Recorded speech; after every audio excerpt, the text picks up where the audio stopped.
is unable to penetrate the density of their mammalian senses, they can't be reached. They're defective seeds. Ladies and gentlemen, she's talking about you and me, those of us who worship the Lord of Jesus Christ. Now, as we approach the quantum shift from creature human to co-creative human, the destructive one-fourth must be eliminated from the social body. Fortunately, you, dearly beloveds, are not responsible for this act. We are. We are in charge of God's selection process for planet Earth. He selects, we destroy, for we are the riders of the pale horse, death. Let's go on and just point out that this is a book written in about 1900 by Rudyard Kipling, and all of his books at that time had the swastika on the front. Remember, he wrote the eulogy to Cecil Rhodes. Of course, he himself was involved in the occult. That's an occult symbol. That's why Adolf Hitler used the swastika, because it was an occult symbol. Of course, Harry Truman, who gave China and Eastern Europe to the communists, was a 33rd degree Mason. Winston Churchill, who insisted on the invasion of Gallipoli and of North Africa to create the carnage that would justify a world government, was a Druid, entered the Druids in 1908, was a 3rd degree Mason, and that's why he got along so well with FDR. J. Edgar Hoover, who was in office. It didn't really matter whether the Democrats or Republicans were there. He was always in office. He was a 33rd degree Mason. That's how you get ahead in government. Let me take you to the material I gave you a little earlier from the Lucis Trust. And you remember I showed you this page before where they were talking about meditation letting in the light. Well, now you can know what the light is. Light is Lucifer. Let's go down to the second Roman numeral, alignment. We project a light of lighted energy towards the spiritual hierarchy of the planet and the planetary heart, the great ashram of Sanat Kumara. Who is Sanat Kumara? We'll just change the letters around. It's Satan, of course. I mean, they're so openly and so blatant about it, but most people don't understand. Where does communism fit in this whole scenario? Well, Reverend Richard Wurmbrand was a Protestant minister living in Romania. He was arrested, put in prison, and tortured for 14 years to break his faith. Many of the ministers who were with him, of course, eventually broke. Many of them died in prison. When he finally got out of prison, he couldn't understand why they didn't just put him in prison. Why did they want to break his faith? And so he began to study Karl Marx. And, of course, what he found out that Karl Marx, contrary to everything you've ever been led to believe, was not an atheist. And Karl Marx did not believe in socialism and communism. He was a Satanist, and he realized that socialism would destroy Western Christian civilization, which he hated. And that's why he embraced it, as did Proudhon and Bakunin and all of the other leading socialists at that time. They weren't socialists. They embraced socialism to destroy America. Of course, here you'll see the emblem of the Trilateral Commission. You look very closely, you'll see three sixes joined together by an upside-down broken cross. The Trilateral Commission, created by David Rockefeller and Zygmunt Brzezinski. We started our discussion today with a poem from James Russell Lowell. And I want to give you the full text of that because it really lays out what this battle is all about. Once to every man and nation comes the moment to decide.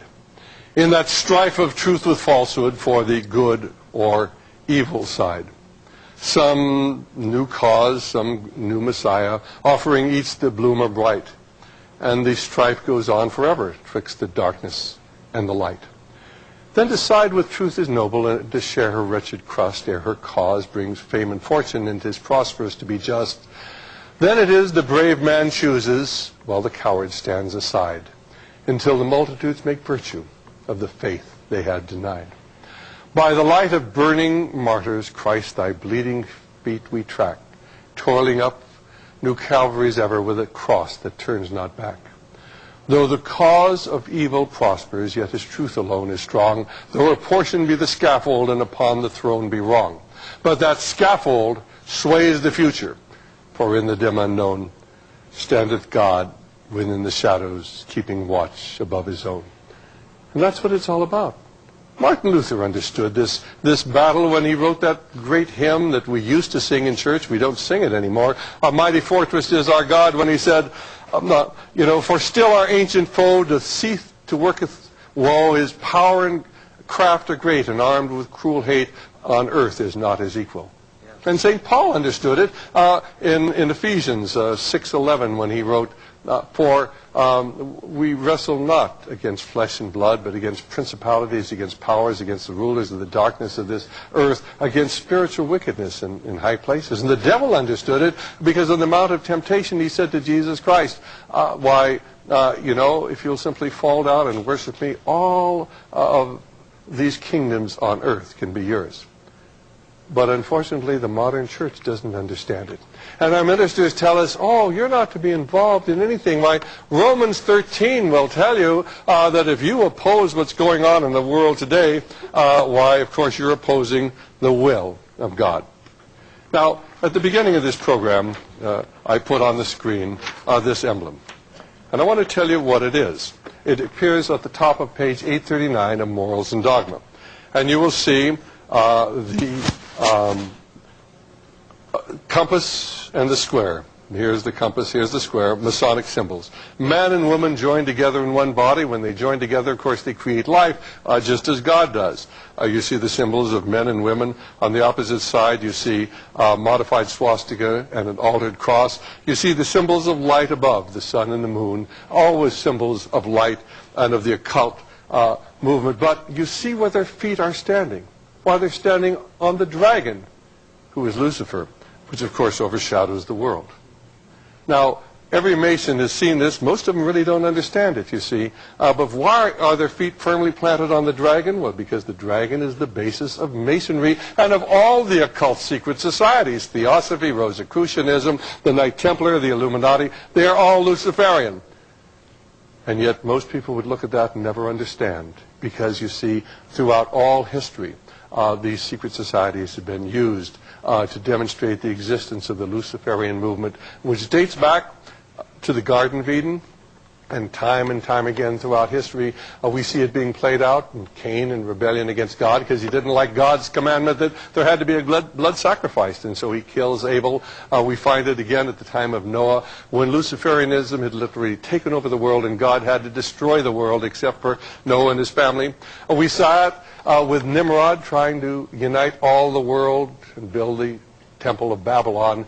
We see the evil taking control in Sodom and Gomorrah. They, of course, had to destroy that completely. You hear that Joshua was told he was to kill everyone in Jericho. Why? Why? Because they were sacrificing their children to the gods. And this is one thing God could not tolerate. Only Rahab and her family were spared. They were to kill every living thing in Jericho because the evil had taken hold. But the tragedy is that evil has taken hold of our land today. And America is being used to push this world government on all the rest of the world. This is what Desert Storm was about. This is what Kosovo was about. This is what Vietnam was about. This is what Korea, the First World War, the Second World War, all to bring about this world government.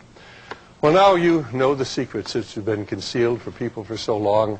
And, of course, we hope that you will become educated, begin to educate others to understand that we are not involved in a political battle. We're not involved in an ideological battle. We're not involved in a cultural war.